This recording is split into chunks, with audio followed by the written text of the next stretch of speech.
Welcome to Resistance and Resurgence, a Zaasakwe Online Radio podcast, where we speak with our grassroots relatives in the trenches fighting against colonialism, injustice, and protecting water and lands, as well as the re-emergence of our indigenous institutions. I'm your host, Johnny Hawk. In this episode, we sit down and speak with Orlando Watley, a Chickasaw relative from Corcoran, California, who is a political prisoner with a life sentence at Calipatria State Prison in California. Orlando was convicted based on falsified testimony and DNA evidence and has been in prison for 22 years for crimes he didn't commit. My name is Orlando Dantes Watley. My people call me Elfbone. I'm Chickasaw Native and Bantu African.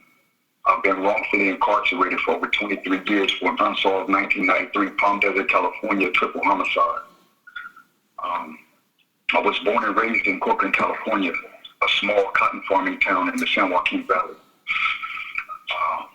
My entire family had migrated there from the reservation lands in Oklahoma to look for work in the cotton and agricultural fields due to the effects of the Dust Bowl famine and Great Depression of the 1920s, 30s, and 40s. And also as a result of losing their tribal allotment lands in federal, state, and tribal corruption.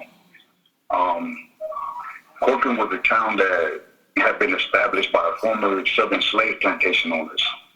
So you could imagine that, there were no real opportunities there for any people of color. Growing up there was an experience of, I would say, poverty and love at home.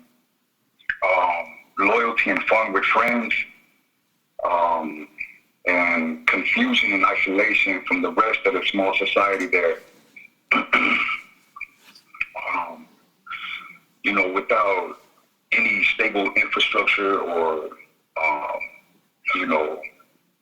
positive male influence there for us, it was a lot easier for us boys to find ourselves in the clutches of the so-called justice system. And really much harder to find ourselves being handed the same advantages that were given to, the other youth whose families ran the overall system in general. At 15 years old, around the time the first Gulf War was winding down and the Rodney King beating was all over the headlines, I found myself in juvenile hall under suspicion of an armed robbery, assault on a police officer, resisting arrest, and destroying police property. All of the charges were unfounded and ultimately dropped or reduced because I did spit in the arresting officer's face and fought as hard as I could to de-arrest myself because ultimately I had nothing to do with an armed robbery. But that trip to the halls landed me in the custody of my father's family in Palm Springs, California, in Riverside County. The court order said that I was to live with my aunt and my uncle until I turned 18. When I turned 18, I moved in with my older brother Anthony, who was suffering from a rare bone disease. And my primary function was to take care of him when his medications failed to stop his illness from crippling him and sending him through, excruciating, agonizing pain. I was there living with my brother for over a year before the Riverside County authorities took me captive and began manufacturing this case against me, my cousin Jerome Holland, my friends Kerry Parker and Theodis Brown, and Theodis' brother James Davis. Almost a year before the crimes they framed us for had even occurred, the Riverside County authorities were already investigating all five of us and had us under surveillance for suspicion of check counterfeiting. So when this triple homicide happened in Palm Desert and the police couldn't find who actually did it, it was much easier for them to pin it on us under the public pressure of a very angry, rich white community who had the power to end their careers in law enforcement if they didn't meet their public demands to make an arrest. They charges against us on an unrelated armed robbery attempted murder, which I was acquitted of in trial. But, they had filed those charges in order to hold us in the county jail while they continued to manufacture a case against us in the triple homicide. From the very start, the authorities had a purely political motivation to frame us. For the cops, it was a matter of job security, and, for their elected bosses, it was a matter of ensuring their political careers. A clear example of this is exhibited in the fact that the lead prosecutor, Charles Stafford, filed charges with public promises to take this case to trial and secure a death sentence against me. But he never intended to go to trial because that same year he'd already planned to get elected to the Superior Court judge's seat. He used this case to bolster his reputation as a tough-on-crime prosecutor, in order to secure votes. And he even received a public endorsement from Pete Wilson, the governor of California at that time. And Pete Wilson praised Charles Stafford, for bringing charges in this case and another high-profile case in the area at that time. And when people ask me, what makes me a political prisoner, this is just one of the many examples that I point out to them. Excuse me. Another clear example is how the Riverside County authorities employed the then Deputy Sheriff criminologist Daniel Grigonis, among other CSIs, to fabricate DNA blood evidence against me. When we talk about Daniel Grigonis, this is one of the most corrupt law enforcement officers in Southern California. Ninth Circuit Court Judge William A. Fletcher named Daniel Grigonis 13 times in direct connection with fabricating DNA blood evidence against death row prisoner Kevin Cooper. And Superior Court Judge Brian S. McCargill also named Daniel Grigonis in direct connection with fabricating DNA blood evidence against a man named William Richards. These are three separate, totally unrelated cases where Southern California law enforcement authorities and agencies has clearly used Daniel Grigonis as their go-to guide when they needed him to help them frame innocent people. And in light of all of this exonerating evidence, the higher courts have worked meticulously to protect Daniel Grigonis and to prevent from opening a Pandora's box with regard to, every case that he's ever touched. William Richards was released from prison in July of this year, but, the Innocence Project worked closely with the courts and prosecutors to ensure that William Richards vacated conviction and release, to ensure that it be strictly based on the faulty bite mark evidence that was presented by a different forensic expert and not the fabricated DNA evidence that was produced by Daniel Grigonis. So, this is a real David versus Goliath situation, and the political implications are clear. Right now, we're sitting here, stuck in a box in one of the most violent state penitentiaries in the state of California. I've been subjected to a law that was passed that says that if you have a life sentence, you cannot have what is called a family visit or a conjugal visit, okay? And, when we talk about genocide, that is a policy of genocide because what this law effectively does is says that, I as a human being no longer have one of the most basic human rights, which is to reproduce or procreate. And that in and of itself is genocide. It's generational genocide. I myself, I like to remind myself that, within my lifetime, I have to live out my lifetime in total resistance of the negative effects, of these corrupt and unjust systems. Because I've represented myself on appeal for over 13 years, and the courts, they've effectively, worked to keep specifically my case, Kevin Cooper's case, and William Richards' case, all the way up until they came to some kind of under-the-table agreement with his lawyers, effectively to keep our cases swept under the rug.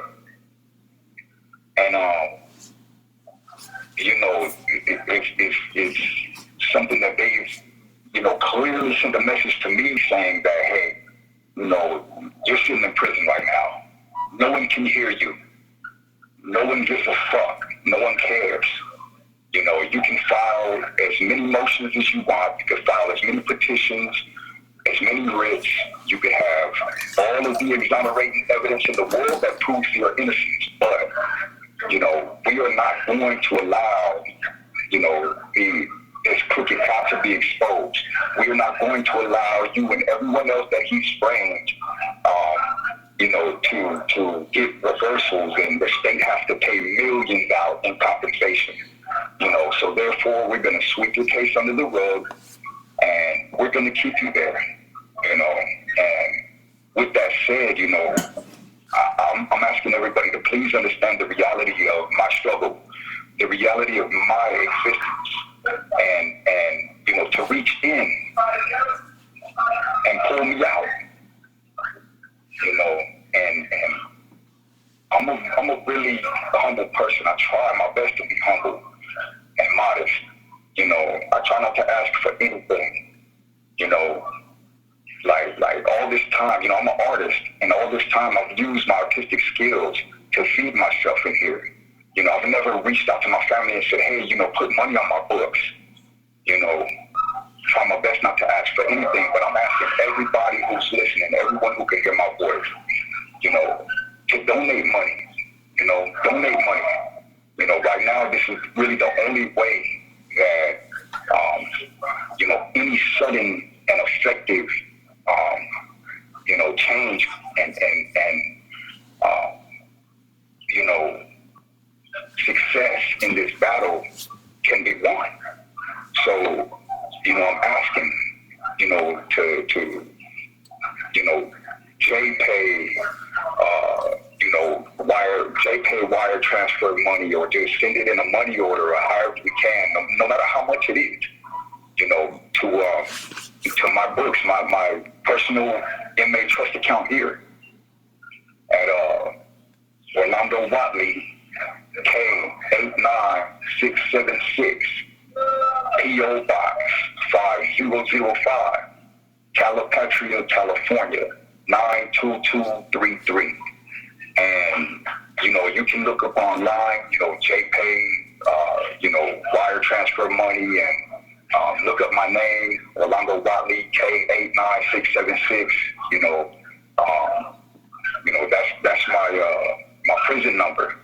And you can electronically wire money directly into my account. It may take months, it may take a couple of years, but if enough people reach in, it can happen. I'd be able to do that myself from here, hire an attorney, hire investigators, but at the same time, for those who can't send money, I'm asking if you know anybody, who's in university right now studying criminal law, studying molecular biology, forensic science, anybody who's studying to be an investigative journalist, I'm asking that, you get in contact with these people, make them aware of my case. The last my outside contacts notified me of, public access to the exonerating evidence in my case was by logging on to mediafire.com, Orlando Watley case, mediafire.com, and you should be able to access and download the exonerating evidence in my case, and email it, to your professors, specifically PhDs, because they are who the courts listen to. Introduce them to my case. You don't have to send me money. And I'm sitting here. Have them contact me at that same address. Have them write me letters. Have them come and see me. They can pop up at any time and call me out to the visiting room on an attorney's visit. I'll bring a hard copy of the exonerating evidence right there to the visiting room, and hand it to them. We can go through it right there. So, this is not, something that I'm confused about. This is not something that,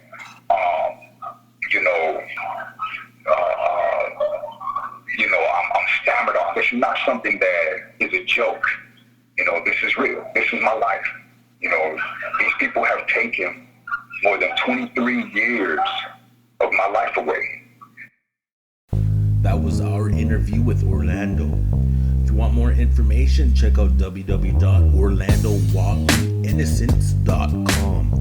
Again, it'd be much appreciated if you could share this podcast, listen to his words again, and help us attain some lawyers, investigative journalists, and people to help get this story out and represent him to help get him free.